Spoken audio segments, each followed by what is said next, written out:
नमस्कार दोस्तों, today exam के यूट्यूब चैनल पर आप सभी का स्वागत है। दोस्तों, आज के इस वीडियो में हम जीके के कुछ महत्वपूर्ण प्रश्नोत्तर समझने वाले हैं जो कई बार कंपटीशन एग्जाम जैसे SSC, NTPC, CGL, REET, group D, NET और बैंक जैसे एग्जाम में पूछे जाते हैं।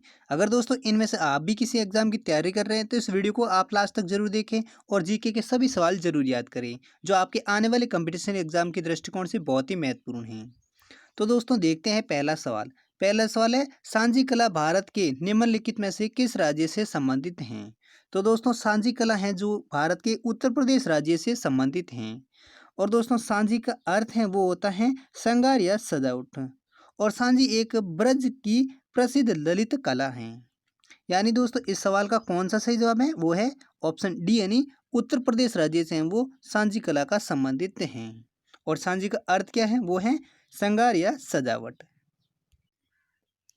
अगला दूसरा सवाल है प्लेइंग इट माई वे आत्मकथा के लेखक कौन है। तो दोस्तों ये सवाल है जो काफ़ी इंपॉर्टेंट सवाल है, इसलिए दोस्तों इस सवाल को आप जरूर याद रखें। तो सवाल क्या है, प्लेइंग इट माई वे आत्मकथा के लेखक कौन है। तो दोस्तों भारतीय क्रिकेट टीम के पूर्व खिलाड़ी सचिन तेंदुलकर हैं जो प्लेइंग इट माई वे आत्मकथा के लेखक हैं। और दोस्तों इस सवाल को ऐसे भी पूछा जा सकता है, सचिन तेंदुलकर द्वारा लिखी गई आत्मकथा का नाम क्या है। तो नाम क्या हो जाएगा, प्लेइंग इट माई वे। और प्लेइंग इट माई वे आत्मकथा के लेखक कौन है ऐसे पूछा जाए तो क्या हो जाएगा, सचिन तेंदुलकर। और दोस्तों इस आत्मकथा को है जो 5 नवंबर 2014 को है जो लॉन्च किया गया था।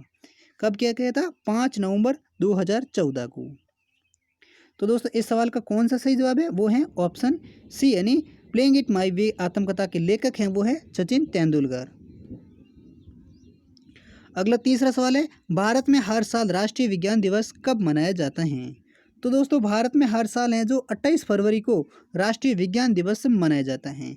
और यह दिवस इसलिए मनाया जाता है क्योंकि 28 फरवरी 1928 को ही रमन प्रभाव की खोज की थी। और किसने की थी, वो की थी सर चंद्रशेखर वेंकट रमन ने। तो इस सवाल का कौन सा सही जवाब है वो है ऑप्शन ए यानी भारत में हर साल 28 फरवरी को राष्ट्रीय विज्ञान दिवस मनाया जाता है। अगला तीसरा सवाल है अल्बर्ट आइंस्टीन को किस वर्ष में भौतिकी का नोबेल पुरस्कार दिया गया था। तो दोस्तों अल्बर्ट आइंस्टीन को है जो भौतिकी के नोबेल पुरस्कार हैं वो साल 1921 में दिया गया था। यानी इस सवाल का कौन सा सही जवाब है वो है ऑप्शन ए यानी अल्बर्ट आइंस्टीन को साल 1921 में और किस क्षेत्र में दिया गया था, भौतिकी के क्षेत्र में नोबेल पुरस्कार दिया गया था। अगला चौथा सवाल है श्रीरंगपट्टनम किला कहाँ स्थित है। दोस्तों ये सवाल है जो कई बार कंपटीशन एग्जामों में लगातार पूछा जा रहा है, इसलिए इस सवाल को भी आप जरूर याद रखें। तो सवाल क्या है, श्रीरंगपट्टनम किला कहाँ स्थित है। तो दोस्तों श्रीरंगपट्टनम किला है वो कर्नाटक राज्य में स्थित है। और इस किले में विष्णु भगवान की मूर्ति और मंदिर भी हैं। अगला सवाल है निम्नलिखित में से किस राजा के शासनकाल के दौरान चीनी यात्री जुआंग जैंग है जो भारत आया था। तो दोस्तों चीनी यात्री जुआंग जैन है जो राजा हर्षवर्धन के शासनकाल के दौरान भारत आया था। और हर्षवर्धन है जो उत्तरी भारत पर 606 से लेकर 647 ईस्वी तक कहाँ पर शासन किया था, कन्नौज में शासन किया था जो उत्तरी भारत में है। अगला सवाल है खेलो इंडिया युवा खेल 2019 को कहाँ आयोजित किया गया था। तो दोस्तों 2019 में खेलो इंडिया युवा खेल हैं जो मुंबई के पुणे शहर में आयोजित किया गया था।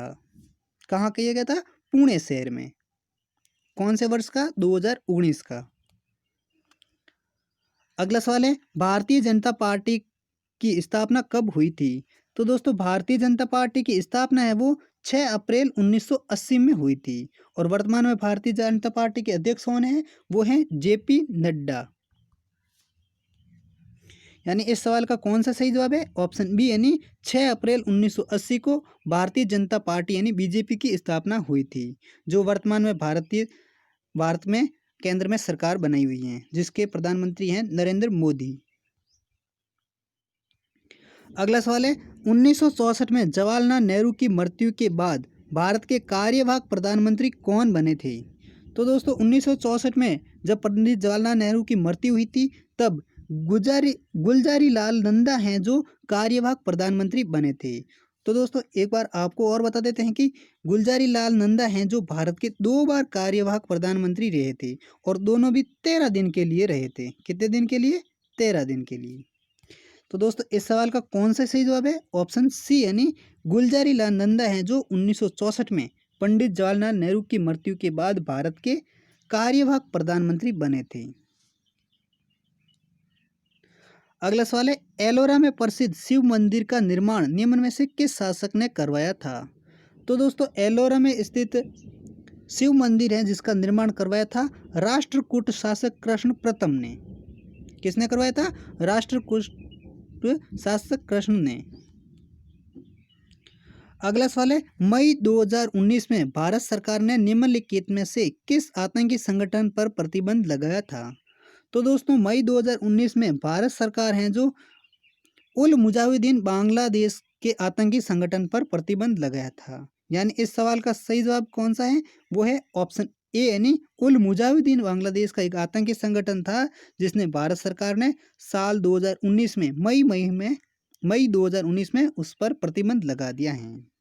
तो दोस्तों ये थे कुछ इंपॉर्टेंट सवाल। उम्मीद करता हूँ सारे सवाल आपको याद हो गए होंगे। अगर दोस्तों याद हो गए होंगे तो इस वीडियो को लाइक करें और हमारे चैनल को सब्सक्राइब जरूर करें। और दोस्तों हम मिलते हैं ऐसे ही इंटरेस्टिंग जीके के वीडियो के साथ। तब तक के लिए जय हिंद, वंदे मातरम।